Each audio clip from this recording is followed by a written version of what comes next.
زانایانمان فتوایان داوە کە دروستە ئینسان بۆ قوربانی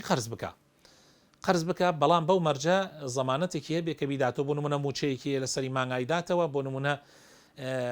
پارەیەکی ها لە ئیشێکا و ئەوانە زەمانە کە بیداتەوە وتویانە دروستە بەڵام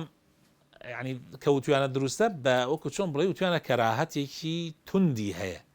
ئینسان قەرز بکە لەبەر خاتری قوربانی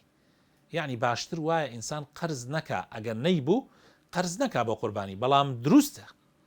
یعنی مەجالیان داوە دروستە ئەتوانێت ئینسان بیکە بەڵام دیارە قوربانی خۆی بۆ خۆی بەڕێی زۆرینەی عولەما یان ڕێیە بەقەوەتەکە قوربانی سونەتە و قەرزکردنیش بەڕاستی یعنی شتێکی ناخوازراوە شتێکی باش نییە یعنی ئینسان لەبەر خاتری سنەتێ بڕوا قەرزێ بکە بە باشیان نەزانیوە بەڵام ئەگەر تۆ پارەیەکت زەمان بێ و بزانی لە 100 ئەیدەیتەوە ئینشاءالله ئەو کەراهەتەش نامێنێ ینی دروستە ئینسان قەرز بکە بۆ قوربانی بە تایبەت وەکو باسمان کرد کە موچەیەک یان پارەیەکی زەمانت هەبێت کە بتوانانی دوای قەرزەکەی پێ بدەیتەوە